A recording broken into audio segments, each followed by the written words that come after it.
Bonjour à tous et bienvenue dans votre émission Parole d'âme. Je suis Kenya Dossou et ma prière est que cette émission vous encourage et vous fortifie. N'hésitez pas à nous suivre sur les réseaux sociaux et à réagir, le lien s'affiche à l'écran.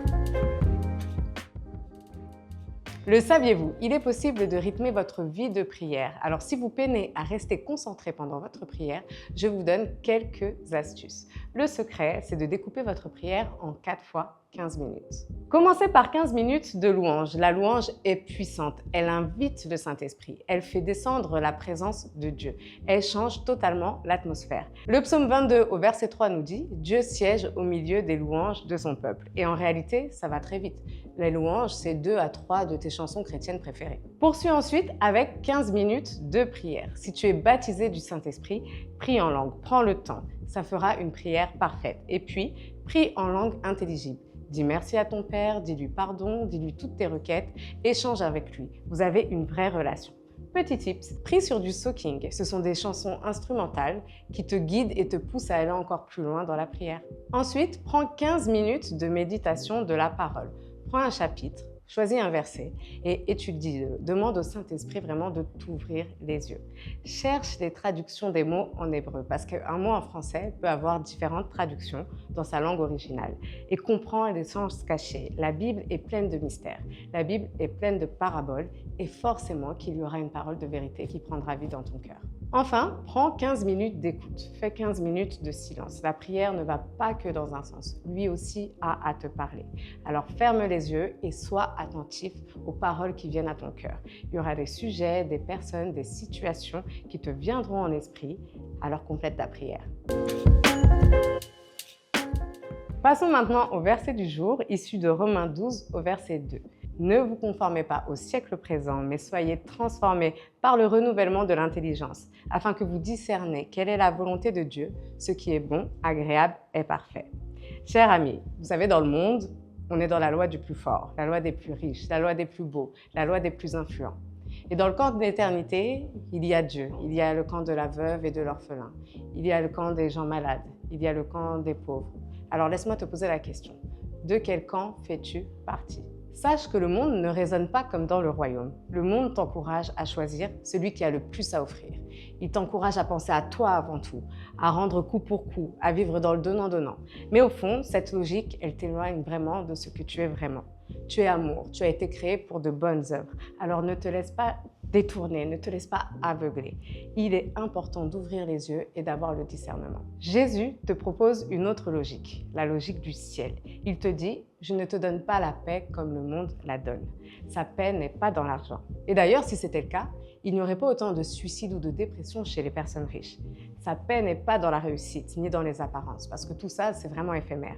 Dieu veut que tu vois autrement les choses. Fais tomber les écailles de tes yeux.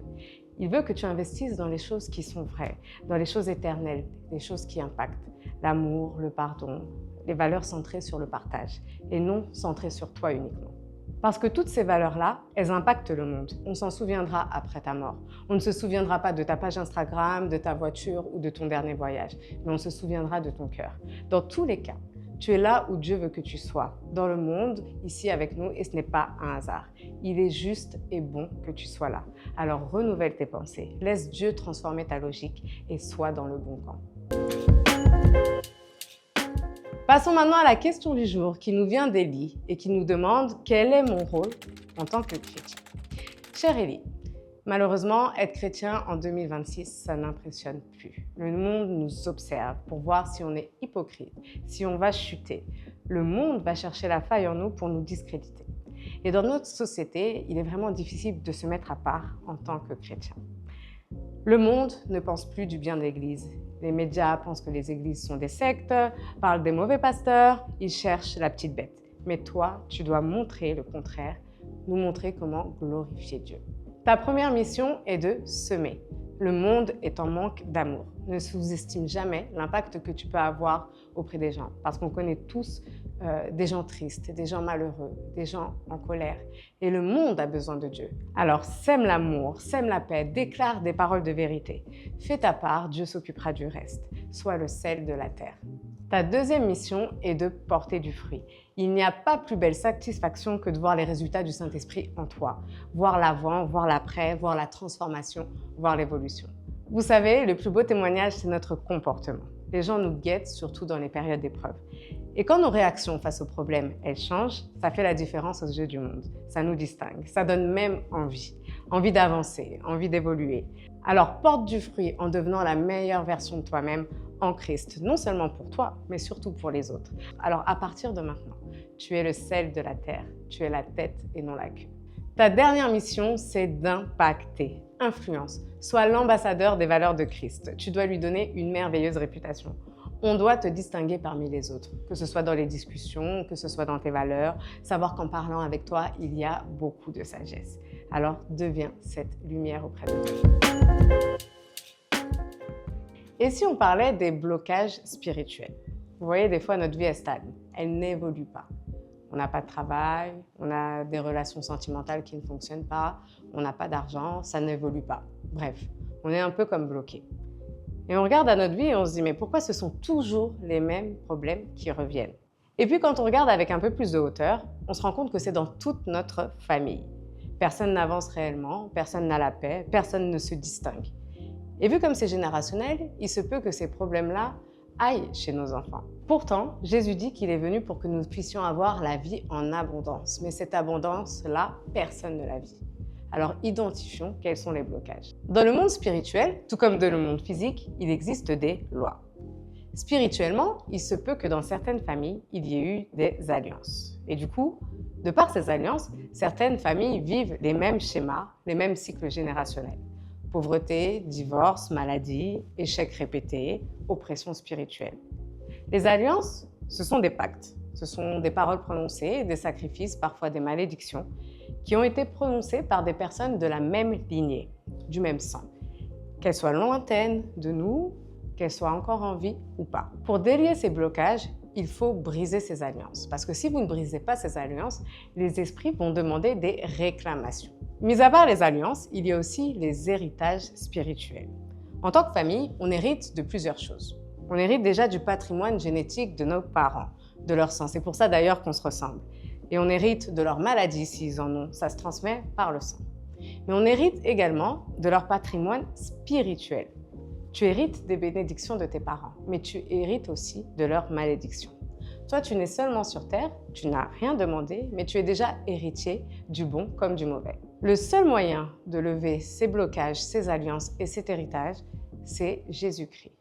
La loi étant la loi, Dieu dit dans Exode 20 au verset 5, « Moi l'Éternel, ton Dieu, je suis un Dieu jaloux, qui punit l'iniquité des pères sur les enfants jusqu'à la 3e et la 4e génération. » Donc à partir du moment où tu fais alliance avec quelqu'un d'autre que Dieu, il agit selon sa parole. Malheureusement, même si tu n'as rien demandé, ça arrivera sur toi. Mais notre Dieu est bon. Notre Dieu est bon et notre Dieu est amour. Il dira aussi dans Exode 20 au verset 6, « Et je fais miséricorde jusqu'à mi-génération à ceux qui m'aiment et qui gardent mes commandements. » Galates 3 au verset 13 nous dit que Christ nous a rachetés de la malédiction de la loi. Alors qu'on était sous alliance, il a plaidé un sang pur et sans péché pour nous racheter. Il nous a rachetés de par son sacrifice à la croix. Là où les esprits réclament désormais les membres de notre famille, Jésus a dit « J'ai payé cette dette par mon sang pour qu'ils soient libres. » Les chaînes se brisent quand vous prononcez le nom de Jésus. Il est venu pour délivrer, pour guérir, pour révéler l'amour et la vérité. Il a tout pris à la croix. Il a agi comme étant un bouclier pour nous, un bouclier pour les hommes. Il y a des délivrances à faire en plaidant le sang de Jésus. Tu as l'autorité pour vaincre toutes les dominations de ce monde. Tu as l'autorité pour guérir les malades. Alors il va falloir briser les chaînes. Il va falloir briser ce cycle. Tu n'es pas né pour souffrir. Ta famille n'est pas ensemble pour être maudite. Ta famille doit vivre la prospérité et ça va passer par toi. Délivre dès à présent ta famille et prends autorité. Alors aujourd'hui, déclare avec moi, je proclame que ma vie change dès maintenant, que toutes les paroles qui ont été prononcées contre ma famille, contre moi, toutes ces malédictions dites, tous les sacrifices, les pactes, les alliances et les héritages, tout est brisé dans le nom puissant de Jésus. Tu déclares dès à présent que la bénédiction de Dieu coule dans ta vie et marche maintenant dans ta destinée. Sois béni. Merci à tous de nous avoir suivis. J'espère que cette émission vous a encouragé et vous a fortifié. N'hésitez pas à nous faire part de vos commentaires sur notre page Parole d'âme. Soyez bénis.